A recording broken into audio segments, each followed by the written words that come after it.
Hello, everyone, and welcome to episode 442 of Constructive Criticism. I'm your ramp expert, Spencer, and I'm joined by my co-host, a man who almost convinced me to put Primeval Titan on the thumbnail, Abe Stein. You know, we do use it a lot. It's just really good, though. And like I was saying in the pre-show, it's the Tom Brady of ramp threats. It's the Tom Brady of Magic, if we're being honest. No, dude, I gotta ask you. This is one of those times. This is actually so funny. I was thinking about the pre-show question. This podcast is about us improving. Like, we want to be getting better all the time. And one of the things that this part of the postseason in football really comes down to when you get to these championship games is the teams that didn't spend too much on a quarterback. They didn't blow their load in one area. They made themselves really balanced. They obviously got hot at the right time. Like, you look at somebody like if you're a football fan, the 49ers and the Bengals are like the two hottest teams in football. Like, they both won at least 8 games in a row. If I think the Bengals might be more. And I was kind of curious your thoughts on, like, do you think about that in terms of, like, a Magic tournament? Because you can only play around a week in football, but you also kind of need that rest. But for me, Abe, I actually do kind of look at it and I'm like, man, these people, like, they really made sure that they were playing their best at the right time, getting to the elimination rounds. They set themselves up for what they needed to get to those elimination rounds, and now they're playing some of their best football right now. Yeah, I mean, I've never actually thought about it in terms of, like, the week-to-week, or, like, the team composition. I do think that, like, in general, the idea, and what you see a lot in football and just professional sports in general, is, like, teams that are not built around, like, if you think about injuries as the, like, randomness of your deck, like, injuries and just, having issues with your depth chart as a sports like a football team or, any team is just going to happen, right? You're going to lose players at times. And so if your team is well-rounded and not overly reliant on any single facet, you're going to have a higher win rate on aggregate. And in the same way, if you're, like, playing a deck that is not super tied to, like, one specific thing, not only is it going to be that if you play against people who are playing, like, things that are designed to, like, shut down that exact angle of attack. Like, if you're playing Dredge, you play against, like, Rest in Pieces and Leyline Voids as the tournament goes on. Yeah. Like, you can't just only rely on that. Whereas if you're going to really have a good finish against a really open field that's actually actively responding to you, yeah, you do want to be as well-rounded as possible and have that. It's so funny. I thought about I do not watch baseball as much as Abe, so Abe, correct me if I'm wrong here, but, like, the Dodgers had this exact problem this year where, like, they had historically, like, the best... they might have actually just had the best season before the playoffs of any team ever, all off of hitting, didn't have pitching, and then go to the postseason, can't win a game because they don't have pitching, and it would be like, it was like this glass cannon that was destined to blow up, right? Like, where you, like, play this deck that nobody's prepared for, but you get to the elimination rounds against better players that are more prepared, and then suddenly it blows up in your face.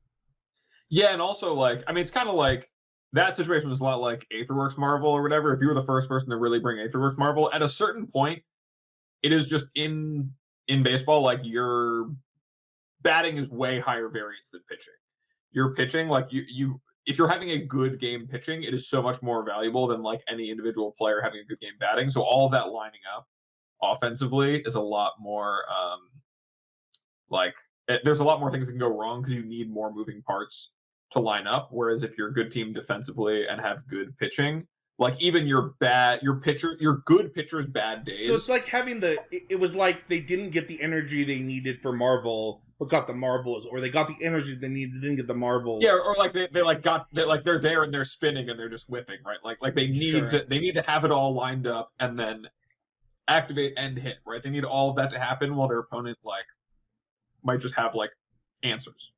Yeah, I love sports analogies for Magic a lot because I find it, like, interesting to talk about in, you think about Marvel when it had, like, Chandra and Emrakul, where it could be, like, a fair game deck, right? But the second it lost those, it went to, like, this kind of tier 2, tier 1.5 deck where it was like, okay, this is good, but like what is its problems, right?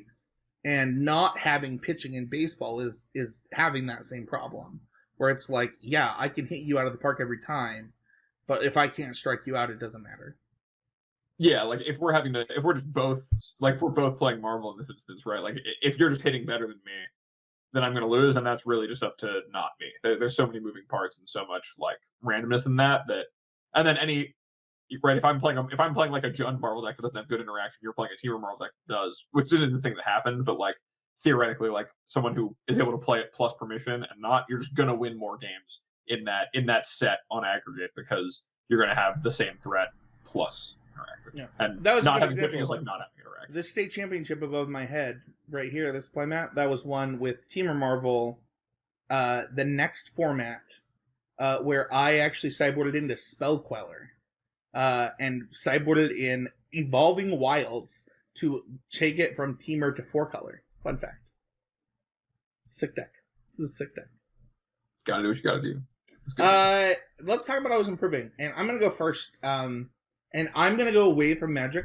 Because I'm actually trying not to play a lot of Magic right now. I talked about this on my private Twitter a little bit, but you know, in trying to be always improving, sometimes I narrow in too much on the small things that I did to improve without, like, going out to the larger picture. And honestly, right now, I think that I am a lot better at Magic today than I was 2 years ago. And I understand a lot more things. But I think that mechanically and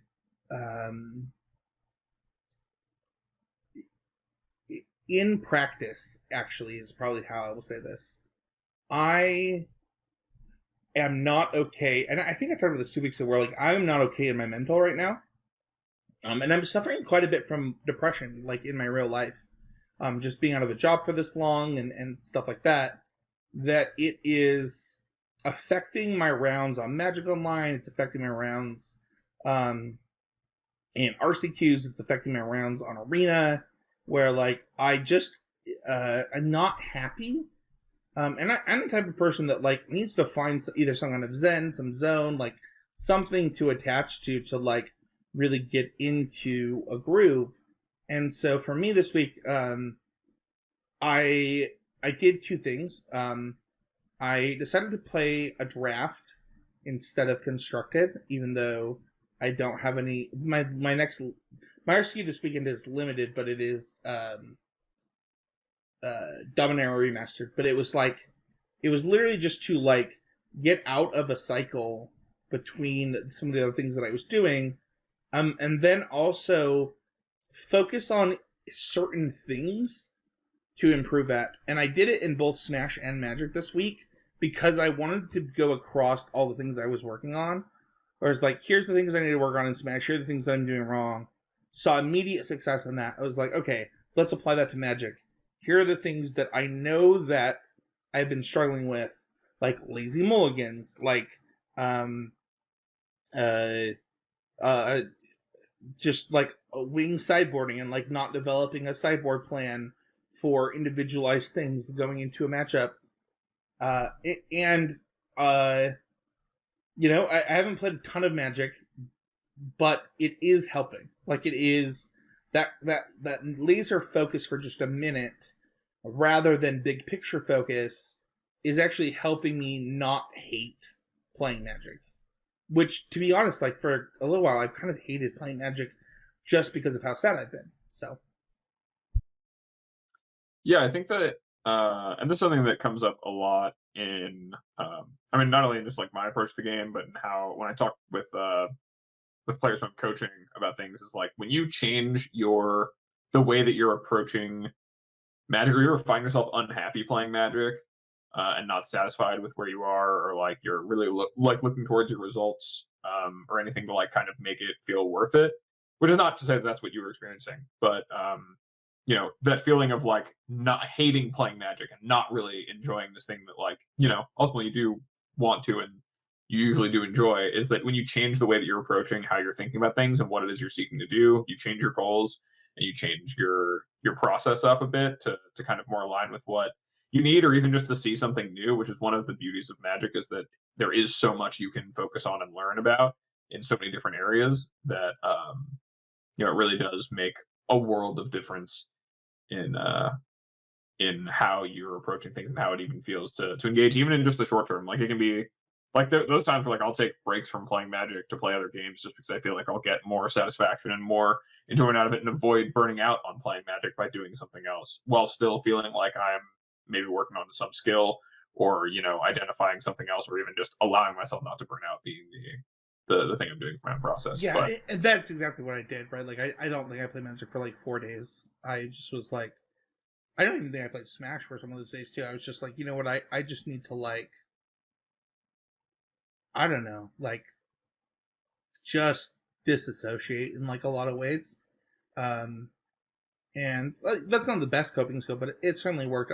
I agree with basically everything you said. What are you, Abe? Though, what did you do this week to be always improving? yeah, so my always improving moment this week came actually during game 3 of the finals of the RSQ that I won on Sunday in Pioneer, where I found myself in what was an incredibly difficult and tight to navigate game between, I was playing mono green, my opponent was playing red black mid range in Pioneer, and um, in game 3, I've got like 2 old growth trolls, and my opponent has a Fable token and a Blood Tithe Harvester, and they're basically hellbent, and I'm really just trying to navigate. And my hand has a Boseiju in it, and both our life totals are really low. We've been racing, the trolls have just been connecting. I've been letting their creatures connect and then like playing my things to block. And then I've got a Lair of the Hydra. So I really just had this like really complicated board state around not only managing how much can I afford to extend myself, can I get myself in a position such that if my opponent draws a blank or a land, they might activate their Den of the Bugbear and try to kill me that way because I only have the one blocker back in the old growth troll, but I have the Seiju in hand, so I have like the one removal spell in my deck that I could ever actually have that they might not even see to play around. It was just a really, really complicated spot, and instead of trying to sit there and like feel like, oh, I should know what I'm doing, I literally just took the time, which I'd allowed my opponent to take quite a bit of time on some decisions, like their Fable triggers, things like that, where like, it's the finals, it's just the two of us. The judge wasn't pressing anyone to make a play, and I was pressing my opponent, they were pressing me.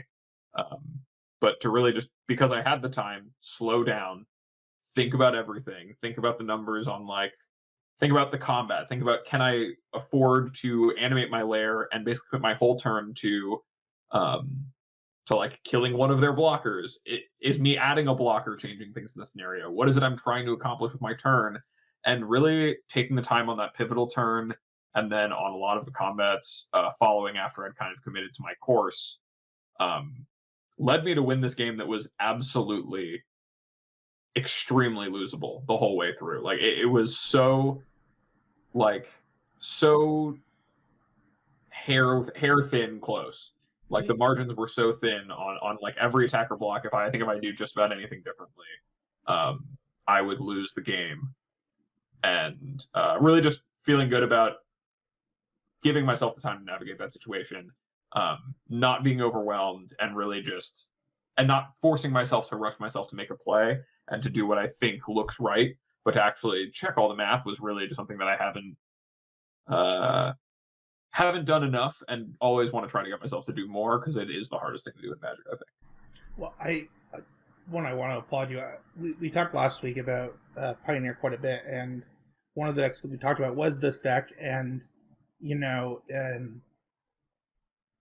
if there's anything I noticed from the testing for the last RC around this deck and with this deck, it's kind of like the games that you win that come down to Lair are often both the hardest and the ones where you have to really squeeze things out, because like I actually, fun fact, I had a tournament where I was playing this deck trying to like prepare for some RCQs, and my opponent was like, "Why didn't you kill me? Doesn't Lair have trample?"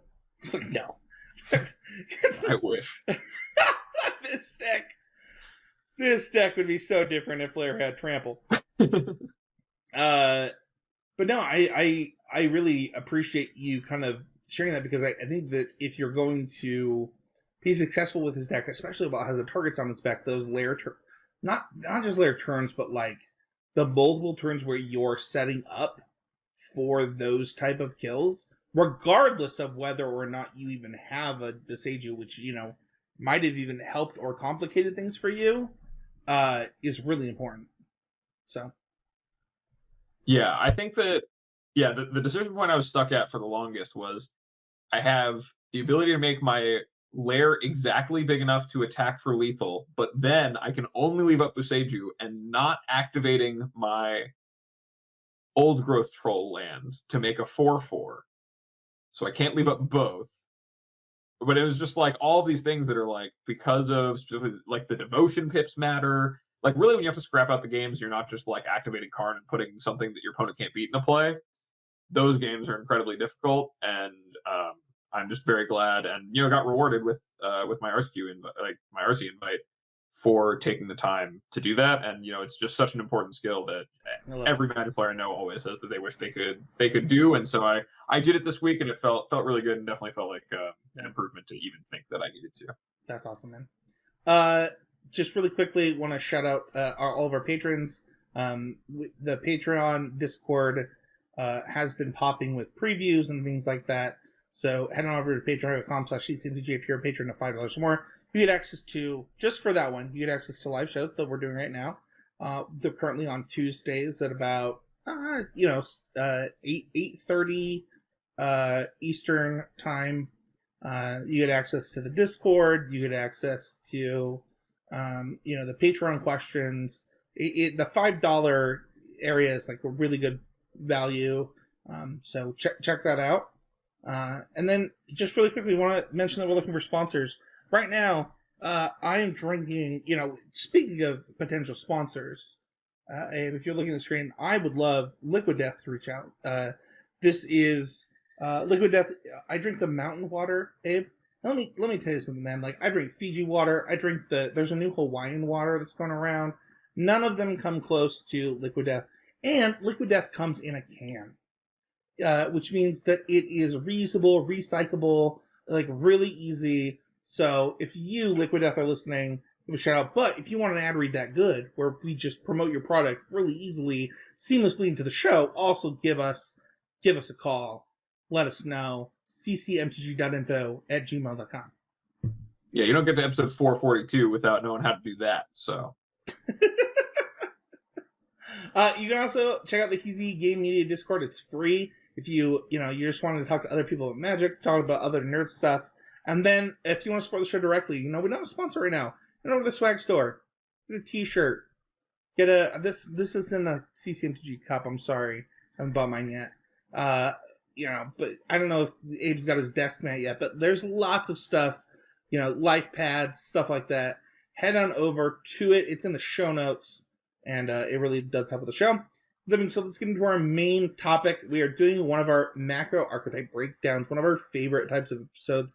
We really wanted to continue this year. And we're doing it out of order, in my opinion. But it was the one that I was like, Abe, I want to cancel this week's episode. And he's like, well, what if we did macro archetype on ramp? I was like, well, I guess I won't cancel then. Can't say no to ramp. I mean, who would you be? I can't. But I want to, we talked about historic decks in the control deck and in the aggro deck episodes, and even in some of the mid-range episodes, and we will still do that in this episode. But I think that, like, I don't know that it's that beneficial to talk about like wildfire ramp. I don't know that it's that beneficial to talk about like Wolfhorn ramp in specifics, or even Volokit ramp like in specific, like the Primeval Titan decks, or the even like the ramp, the Growth Spiral ramp decks. Like, I don't know if that's like what helps in this type of episode, unlike where a lot of the things that happened in those first three, right, the control, the mid-range, and the aggro decks, they pull from the identities of a lot of like these are like the core this is magic type of archetypes. And while that is true of ramp decks, I think that the things that we're going to cover today are maybe a little bit more core identity than like whatever was happening with Farseek into Solemn Simulacrum. Yeah, and I think that that kind of stems from just something really unique. Well, not unique about ramp, but something that really defines ramp, which is that, like you said, wildfire ramp decks or primeval titan ramp decks, or I think a lot about like the Ugin ramp decks recently, or like Emergenel ultimatum ramp decks, even in like some pretty recent standards. Oftentimes, the ramp decks, their goal and their existence is so defined by there being a threat, a single card, as opposed to like the other archetypes where a control deck is kind of a sum of a bunch of different cards all doing the same types of things or performing different roles in this dance that allows you to play this game plan. Whereas Ramp's game plan is, for better or worse, really just spearheaded by, okay, this is the powerful thing that is the reason I'm playing this deck. And so, the historical deck lists are really just pointing out, yeah, this card was really good. And so, or like doing this was really good. Yeah. And so they were just trying to do it as fast as possible because that's really what ramp does, right? Let's talk about speed really quick, because sometimes I think that like people think that just because speed is introduced in a format that just naturally leads to that being a thing. And I think that mana advantage only matters when two things happen. One, your threat lines up being either a turn or 2 turns faster becomes close to unbeatable, or two, your bridge spells being a turn faster or whatever line up really well with the format. But like just the card, like let's say the card Rampant Growth or Farseek, right? The card existing changes the format, right? It means that 4 drops in any color that's not double cut, like anything that is not double colored that is green, or not even green, like to be honest, like depending on the mana, like you could go double red. You could, I'm actually just gonna take back what I said. Like 4 drops just become a different part of the metagame, right? And it means you get to skip a part of the curve.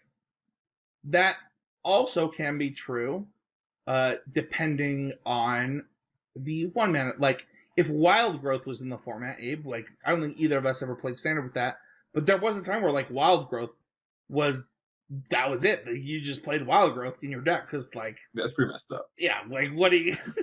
They're not going to stop it, right? And kind of understanding like what that looks like when we saw it recently with Growth Spiral, right? Where Growth Spiral was kind of that initial ramp spell.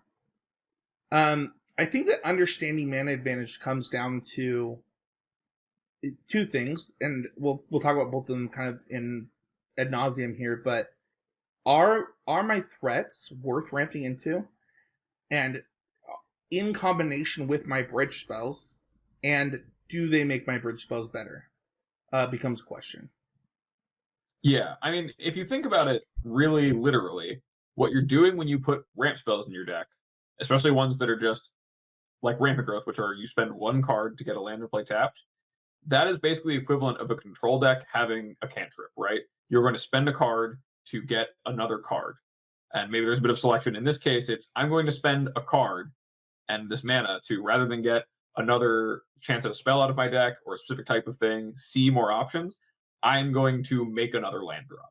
And so if you're going to be investing cards, which are usually, considered the most valuable resource, because they can do the most things, right? They can be your threats and they can be your mana to cast the things.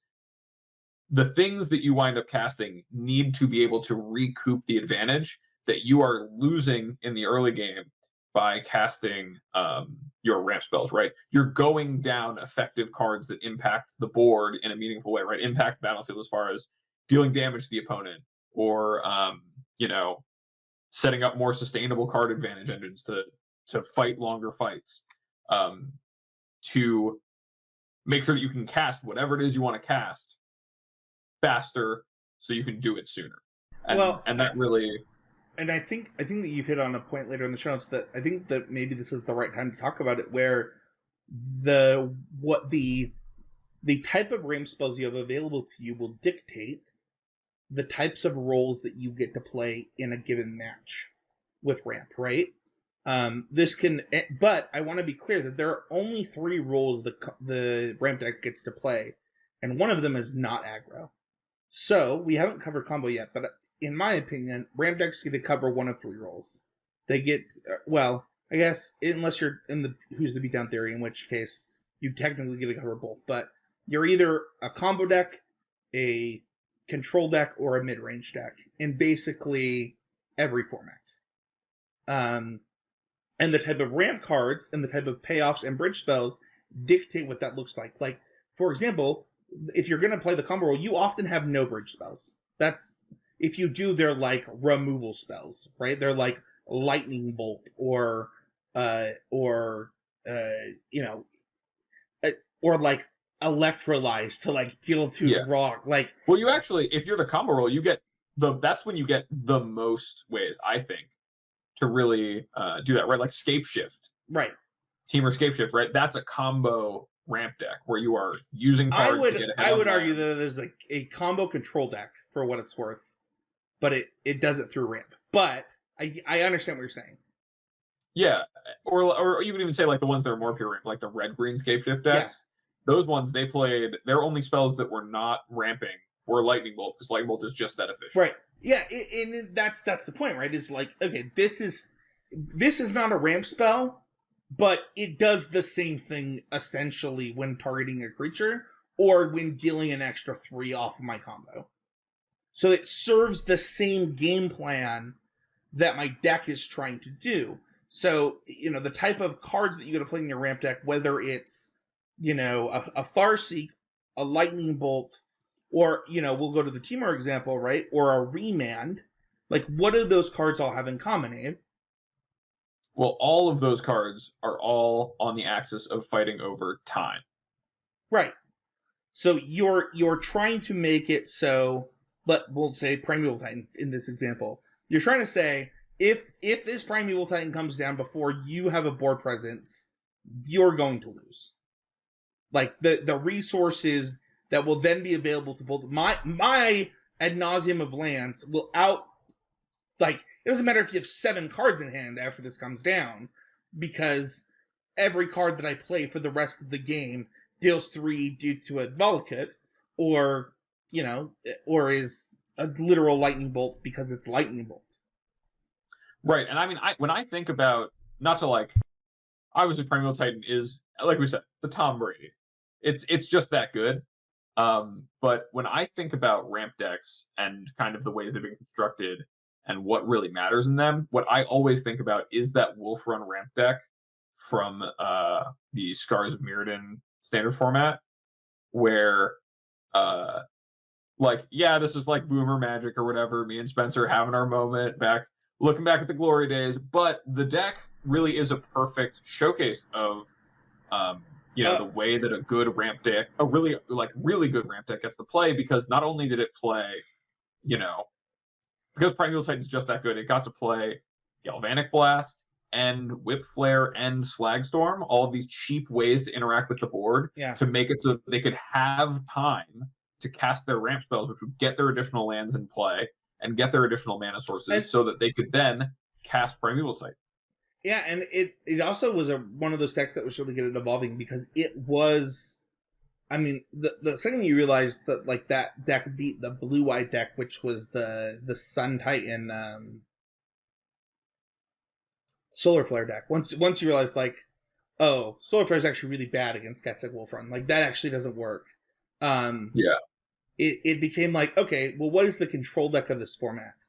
And it turned out that this Galvanic Blast second, what is the name of the artifact? The 2-mana chart. Sphere of the Suns? Sphere of Suns, yeah.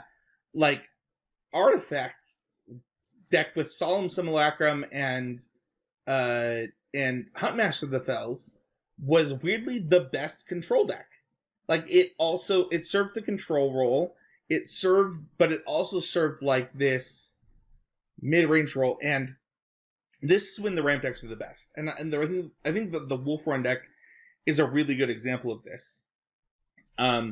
Because if you look a year before, Primeval Titan was still in standard, right? We actually had 2 years of it in core sets, and that deck was like 4 Lotus Cobra, 4 Inferno Titan, 4 Summoner's Pact, 4 Primeval Titans, and it was just literally trying to cast it. Like, the whole deck was just, I'm trying to cast the 6-drop.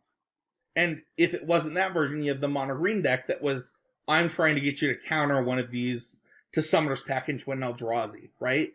And that is such a different, and one of the reasons that ramp's so interesting is that is such a different microcosm than what you're talking about, Abe, right? Where this Wolf Run deck is a control deck that has, I don't know that I would call it a combo kill, but like Wolf Run going to or Primeval Titan grabbing Ink Moth Nexus and Wolf Run and saying, "Hey, you also can't tap out anymore," is really powerful.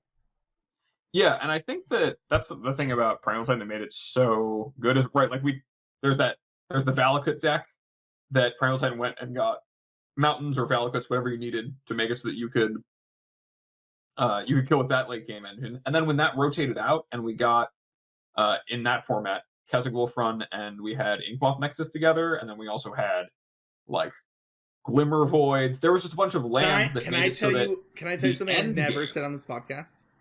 What? So we were testing for, I'm in a total boomer story here, testing for a PTQ for week 1 of standard. And I think Temporal Mastery is busted. Like, as like an explore type effect and also like a ramp spell. And I have a Glimmer Void Temporal Mastery Wolf Run ramp deck. And my friends convinced me just to play Wolf Run because there's no way that I actually broke the format. And then Huey Jensen and Bree Duke literally pull out that exact deck at Worlds. I mean, sometimes you got to go with your gut. Sometimes you just know. Sometimes you're right. Anyway. Sometimes you're right. But no, I think that you're like the point you're making about like the versatility of some of these ramp cards is also really important. Right, and also that specifically the threats that you're ramping into and what you're enabling, right? Like Primeval Titan, not only did it grab this kind of combo kill of here's Inkmoth Nexus and a Kessig Wolf Run, now you're under incredible duress of your life total because the Wolf Run makes it so every single every Solemn Simulacrum, every Wolf token left over from my Huntmaster of the Fells, every single creature is now carrying a very real threat of killing you. So you need to answer all of those. Also, I got a land that also carries a very real threat of killing you. And so even if you answer the Primeval Titan, then you're still behind the 8 ball. And that kind of power behind a threat, right?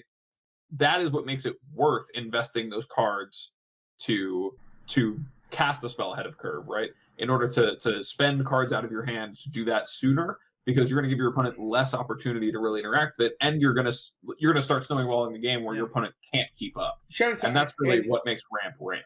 And shout out to Andy Awkward, like we saw this recently with the Emergent Ultimatum did the same thing, where it's like, okay, like I'm going to Emergent Ultimatum, and then it didn't really matter what you picked, like what happened here, it was going to win the game.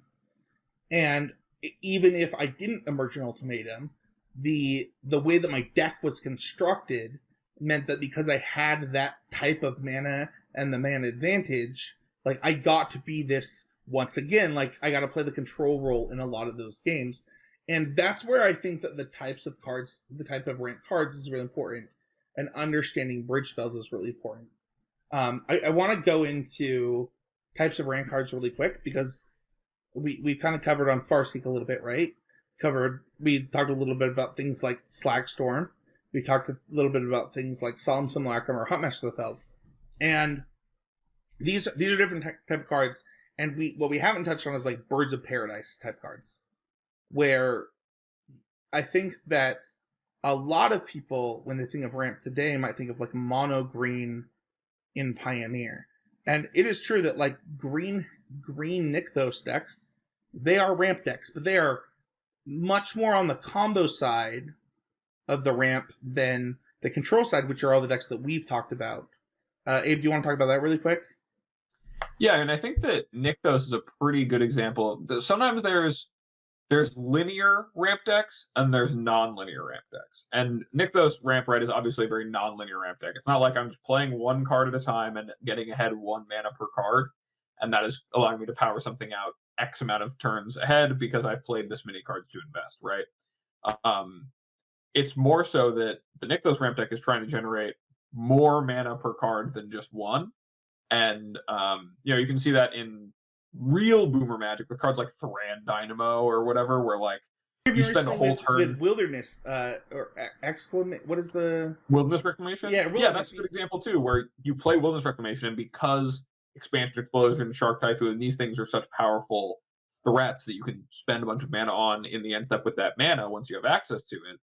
Like, you're now making it so that your mana is scaling in a way that's not just okay, like I'm ahead of you on curve by this little bit because I've spent my cards doing that, which is pretty fair. Instead, like, you're kind of exposing yourself to, especially with Nykthos, exposing yourself to the fragility of putting permanents in play to hope to get this bigger payoff. There's kind of a risk and reward usually for that, but really, or like Tron, right? Tron is a deck where it goes 1-2-7 if it finds all of its things, and that is very much a non-linear ramp.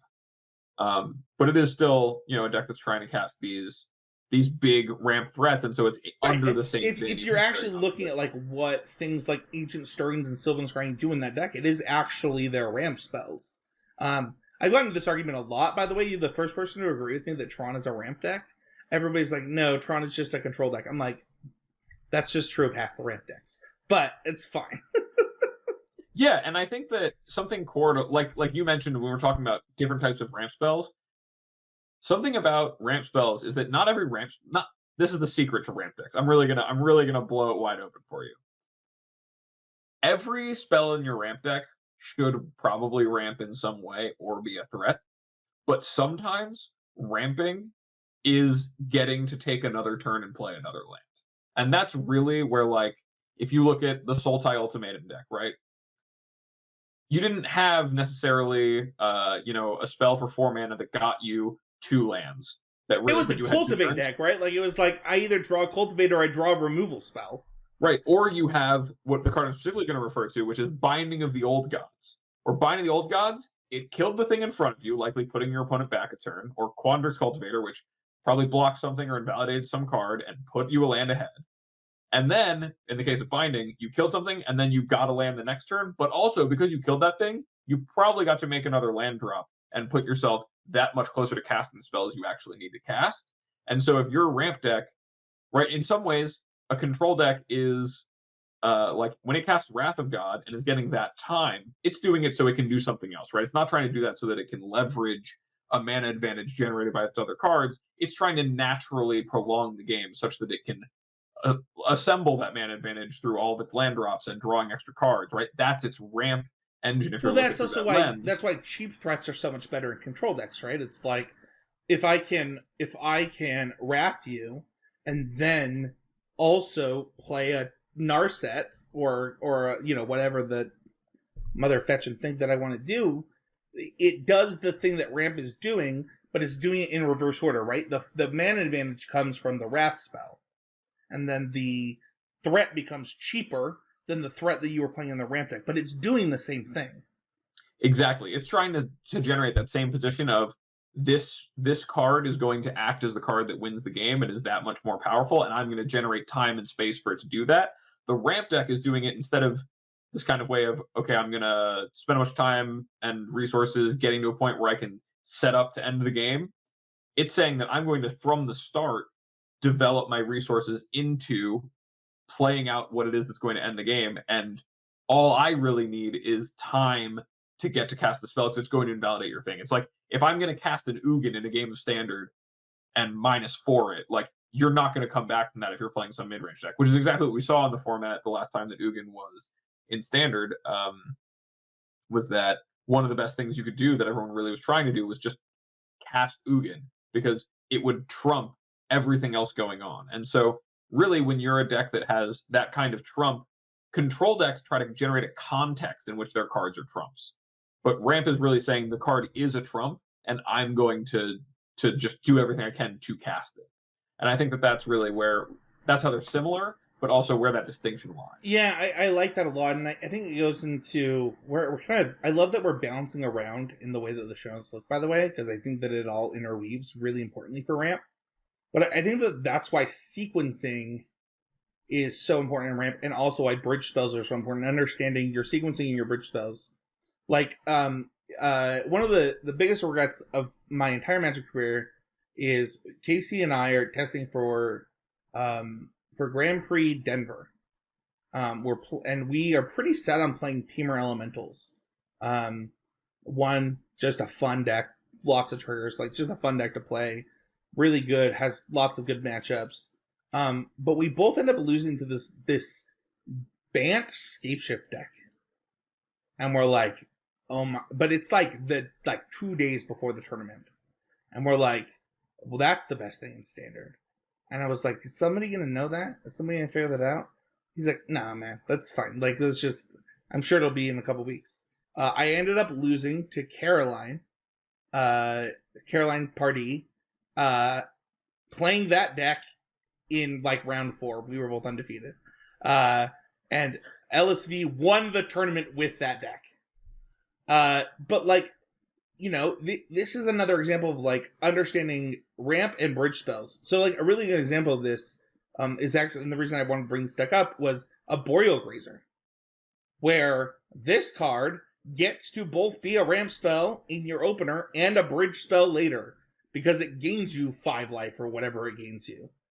And understanding the sequencing of like a Boreal Grazer into Cultivate is something that's available in Pioneer that we actually saw take down a challenge, if people remember, of the green-red deck that was just a Boreal Grazer into, and I think Llanowar Elves were the 2 1-drops, and they just played Cultivate and Nissa's Pilgrimage into any 5-drop. I think that they played both I think they played both Golos and what's the name of the green? Hour Promise? No, it'd be so much better if it was Hour Promise. No, a Cavalier of Thorns. And then they played Worldbreaker and Dragon Lord of Tarka. And one of the really interesting things here is like, okay, that's a clear sequence I can see. 1, 3, 5, 7. Completely clean, right? That doesn't always work. In fact, Wizards tries not to make it that clean anymore after Wolfrun Ramp. They saw what they did with Wolfrun Ramp, and they're like, nope, we're not doing that again. And, you know, understanding your sequencing and understanding the type of sequences that you can have, whether it's Grazer I actually played a deck that had Grazer and Pilgrimage, or maybe it wasn't Grazer and Pilgrimage. It was something in Pilgrimage, and it was you had 2 to 4, you had 3 to 5 was the available sequences.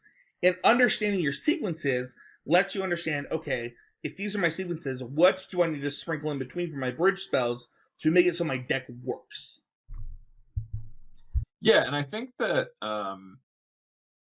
that's something where not even just in the bridge spells that you have and what it is you play, because that can matter line up with like, right, one of the reasons that the Titan Shift decks in Modern played Bolt is that like they're so tied to, and they were so fixated on, okay, I'm going to be casting all these ramp spells and just trying to cast Perennial Titan or getting the Scape Shift, that a lot of their ramp spells are even mana costs, right? It's a lot of going, you know, Sakura Tribe Elder or, you know, Farseek, that your turn 1 is pretty available. And then also, you're going to have turns where you have an odd number of mana, and so paying the least mana possible to cast your removal spell, right? That's going to be the most convenient, because your deck is just all these ramp spells.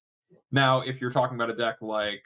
well, hold on, because I want to talk about Pyroclasm as you're talking about that, where we had a world in which we had so many 2-mana ramp spells that it made Pyroclasm really important, right? Where like you could wait to Pyroclasm and then people had to really decide when to play their creatures for a long time, and like that type of thing is the sequencing that matters.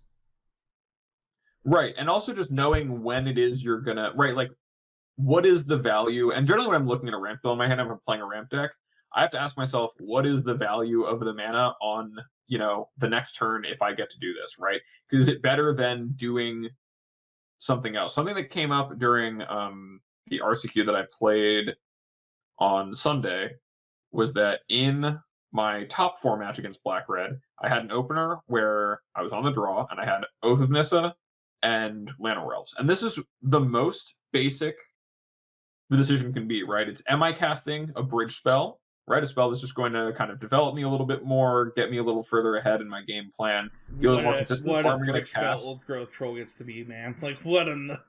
That one's a suspension. That one's the Golden Gate, honestly. That thing is wild. Same with Cavalier. But to this point... But to this point, it's the choice of, okay, if I cast this Llanowar Elves, the next turn I'm going to have 3 mana if my opponent doesn't interact with it, and they might. Or if I cast this Oath of Nissa, I'm going to be safe and have this opportunity to cast this later and maybe have it be more protected or more awkward for my opponent to deal with. And, leading on that Oath of Nissa, for me in that game, because I was on the draw and my opponent had played an untapped land on turn 1 that could cast Fatal Push, it wound up meaning that when I cast the elf the next turn, or like 2 turns later with something else, now it was more likely to give me the additional mana because it was going to be less likely they wanted to spend their mana on Fatal Push in that spot, or they might have spent their mana another way. And B, I had made sure that my hand was going to develop better by casting my bridge spell first, because I don't need the mana immediately in that matchup. It's not about me going turn 1 elf, turn 2 Kiora. Like, of course, if I do that, that's great. But running that risk is not something I need to do, because really it's about having the mana on the turns that I need it with that deck. And really, when it comes to ramp, even the ones that are kind of developing more lands, it's a question of, okay, if I spend my turn not developing the battlefield other than my mana, is that the thing I can afford to do this turn? Is that a thing I need to do this turn, as opposed to developing the game or interacting with the game in a different way? Because oftentimes your deck will be, 3 piles of cards. Cards that gain you mana, cards that gain you time, and cards that end the game. And so you're really going to be choosing between cards that gain you mana and cards that give you time. And that's going to be your hardest decision every time, but you really need to gauge that. Well, I think you highlighted like one of the reasons that I recommend people learn how to play ramp decks, even though people are like, oh, ramp decks are dumb, like ramp decks are stupid. This is key. Understanding how to sequence your deck in the best case scenario, and then understanding how to sequence your deck while playing around what your opponent can do to stop you is literally magic. That is how magic works. And ramp does a really good job of teaching you how to do that. And it will make you a better mid-range player, a better control player, a better combo player than any other archetype, in my opinion. And I am completely biased. But it teaches you those lessons. It does not teach you great aggro lessons. And I'm not going to pretend that it ever will. Because it does not. It doesn't. No, but it teaches you the advantage of mana. Right? Yeah. It teaches you about mana advantage. It teaches you about when is it, like, how important is it to have a mana advantage or to try to develop a mana advantage, and when does it matter and when does it not, and how to leverage it. So that it really is like such an important skill that comes from that is so applicable in just about every archetype that seeks to play a long game. Yeah, and honestly, like, it's so funny, right? Because, like, a lot of, if you were to ask, like, every ramp player, like, what they want to do, they want to win on, like, turn 4, right? Like, they want to win on turn 4 to 6. They don't actually want to play a long game. They want the game to be over so fast. That's just not what the reality is for them. And so what ends up happening is they have to play that long game. They have to leverage their bridge spells and their ramp spells the way that you're talking about. And learning to do that will teach you how to do it with every single deck, because it is a flavor of those archetypes, right? Depending on how you build it. And I want to be clear that how you construct your ramp deck will mean that you are either a mid-range deck, control deck, or combo deck, And it's usually a mixture of two. You're usually either combo control or your mid-range control or your mid-range combo. Like, you are actually usually blurring the lines and the reason for that is because you're picking a lane that is your starting point, whether it's lands in play, whether it's pips in play, whether it's cost efficiency, right? You're picking a lane that you believe the format is about and that the games will be about, and you're trying to construct the game around that thing. Yeah, and it really comes down to the threats that are available to you too, right? Like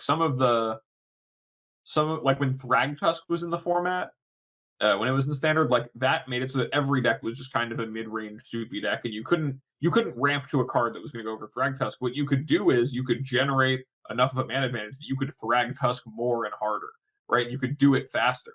Or, with Elder Gargaroth, your deck's going to be way more mid-rangey when that's one of the premier threats of the format, but casting it ahead of schedule is so powerful, right? So gaining that mana advantage to cast your card that is just a haymaker in a game that's just going to outsize and invalidate a lot of what's going on, that makes your deck inherently want to have the rest of the surrounding things. Sure, you want to be able to do more stuff, but you don't need to get to like 8 or 9 mana every game really fast. That's not the kind of ramp deck you are. Maybe you're a deck that's just trying to use a little bit of ramp to cast 2 or 3 4-drops a turn. Maybe not 3 4-drops. Like, 2 or 3 good spells, 2 or 3 haymaker spells a turn because the threats are just so good. And that was really like a strength of the Sultai Ultimatum deck, right? Is that it was able to use Cultivate as kind of a fair mid-range way to get ahead on lands, and then also use the fact it had so many ways to get ahead on mana to use this big end game on time. But if you're, talking about a deck like like Scapeshift or like, the Ugin decks, those decks are, or the decks with Ulamog, right? Those decks, they were just like, Ulamog is so much better, or Emrakul is so much better than every other card.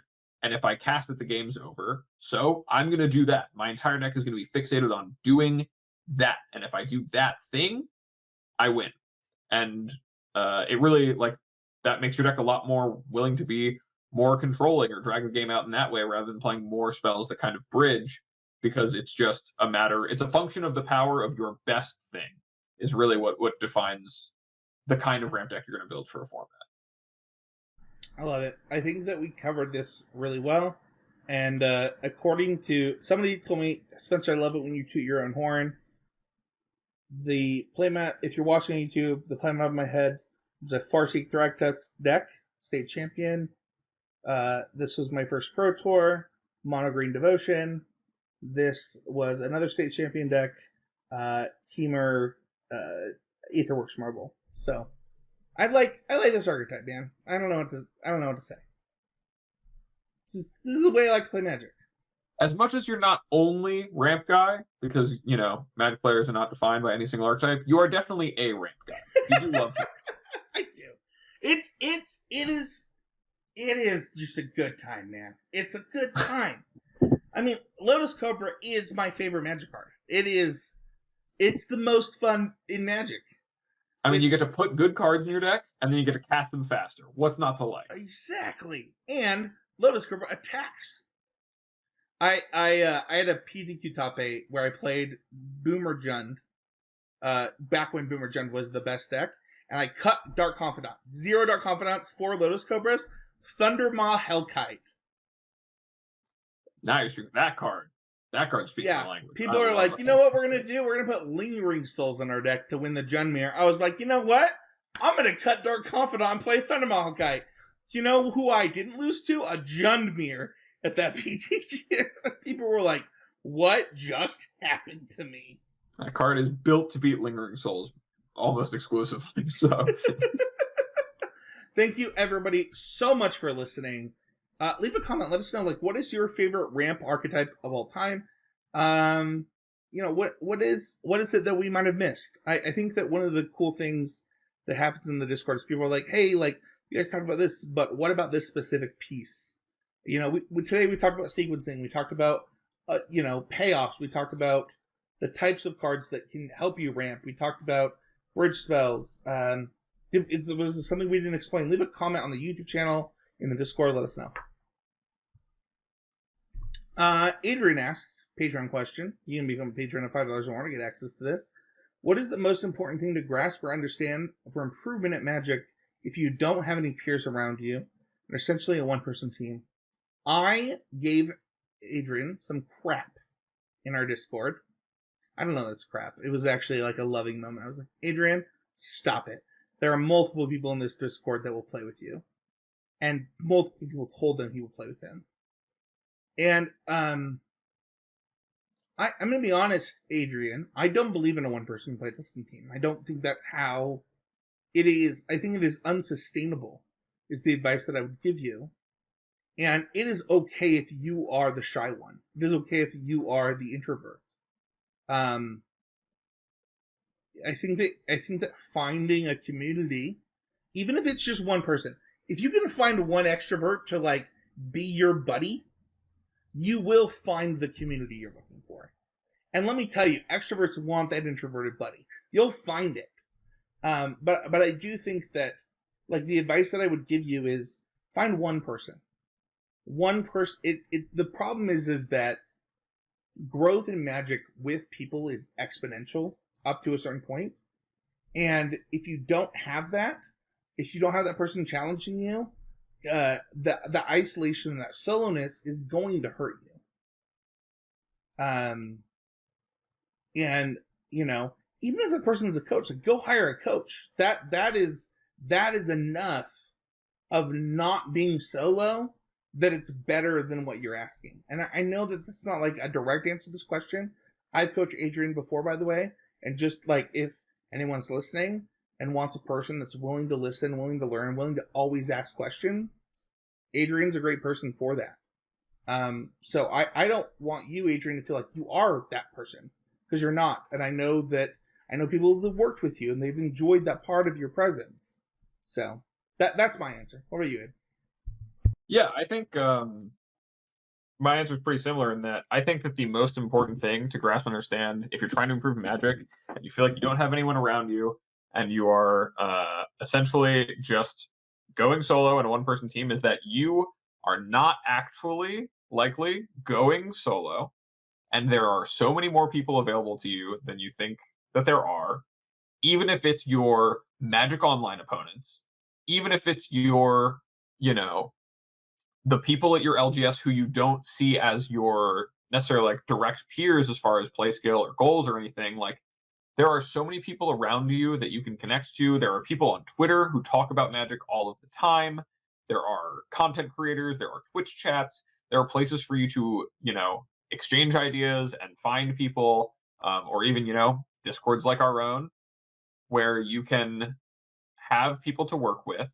And really, the value that you get out of having other people to work with is having other people's perspectives to challenge and to put into context your own, more than it is to have anyone consistently playing matches against you or any of that. And like Spencer said, a coach can be a great proxy for that if you don't have that immediately available or you're not sure where to look. At when I qualified for my first Pro Tour, I tell the story a decent bit on the podcast, but I'll tell it again here, which is that when I qualified for my first Pro Tour, I was in a spot where I had been working with my local friends who I still work with, and at this point, and all three people in the story, me and my two friends, we drove to that RCQ together on this weekend, and they both helped me. They both boxed out so that I could make top 4 and play for the invite and everything. We're still really tight homies, all that.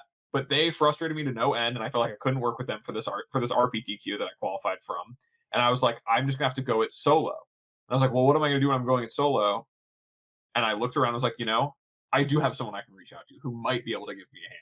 Or I can just go play Magic Online for a while and do this process instead. And you're really, even if it feels like you don't have anyone to reach out to, you probably do. And the people who you might never expect to actually be able to help you will help you. And it's really when you accept that and are willing to look for that you can find that. And when you're a one-person team like I was for that RPTQ, it's really about the work you're doing alone, the actual playing the games, looking at them, but the stuff that you're learning and the stuff you're applying and the process all of that is where your teammates really matter. So, don't feel like you are alone just because you can't play with someone all the time. I want to You just have say, a lot of opportunities. I just want to say too, just latch on. Like if like, I hate to make this joke because like this was a joke in old school Magic, but like be the Barnacle. Who cares?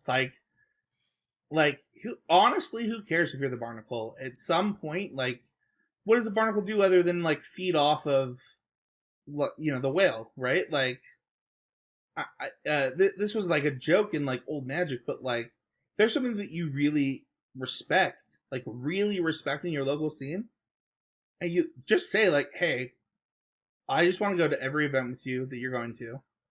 I want, like, you don't have to give me deck lists, like you don't have to, like, I just want to be in the car. I want to be on the plane. I want to do these things with you. Like, do that too.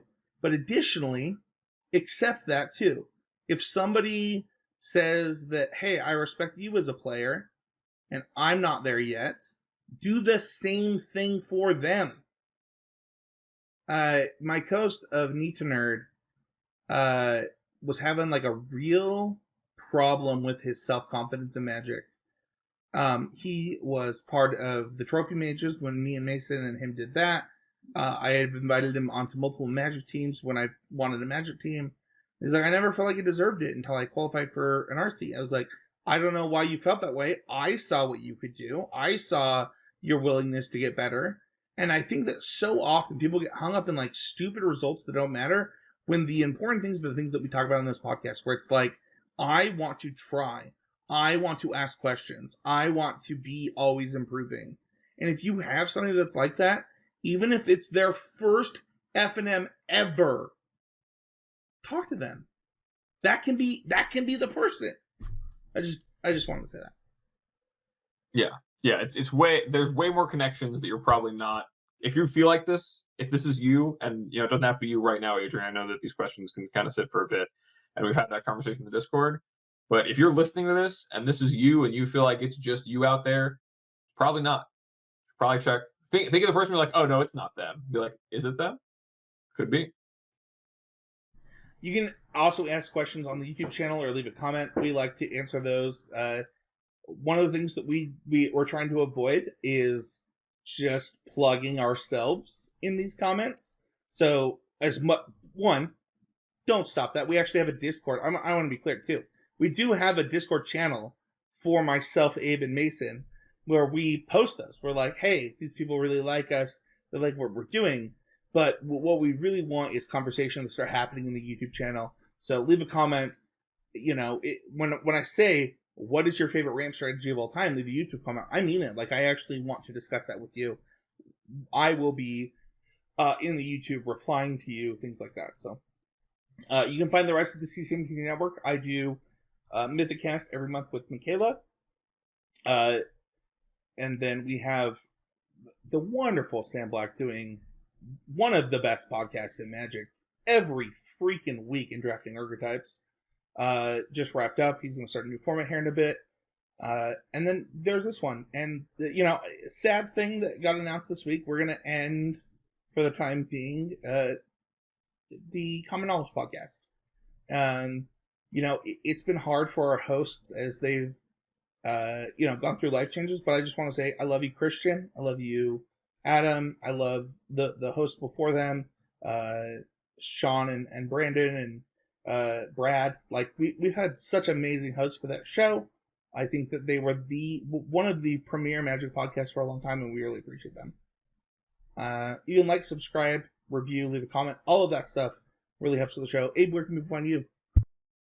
You can find me over at twitter.com/morenothings. DMs open for coaching of all things. I know I've said for a long time Hammer. I do still do a lot of Hammer stuff. Hammer's really good right now in Modern.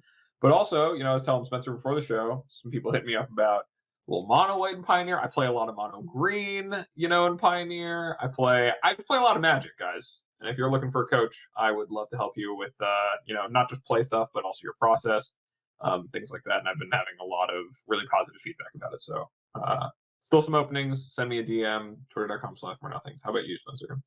Yeah, you can find me every week on the Need to Nerd podcast, where we talk about things in nerd culture. You can find me at Spencer30H on Twitter.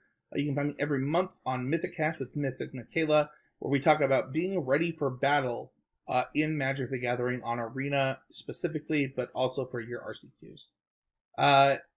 Additionally, I have had a lot of coaching fill up since our last episode. I want to say thank you. I know I do believe that some of that is from people realizing that I'm out of the job, and it means a lot. Like I know that you people didn't have to do that, but it is filling up. One of the favorite conversations that I had though was with a podcast listener I won't name, but he talked about me coaching their entire team as coaching a team for the RC. This is something that I'm extremely interested in for what it's worth.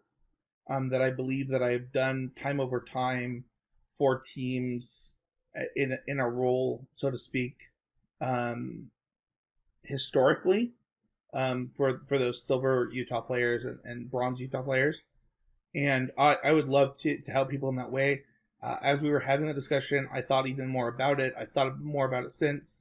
So if you have a team of X plus people that are all qualified and you want someone to coach you on, like, okay, how do we attack the format? How do we prepare? How do we organize? Things like that. I'm happy to do that type of coaching too. And honestly, if I'm being honest, that would be a coaching that I think I'd be really good at. So, yeah. Hit me up, Spencer30H on Twitter for that. Thank you everybody for listening. Abe, this is unsurprisingly one of my favorite episodes, and I just want to thank you for being my co-host on it. I'm glad that you and me and not Mason could do it. Oh, poor Mason. We miss you, buddy. We miss you. All right. Love you, Mason. Bye, everyone.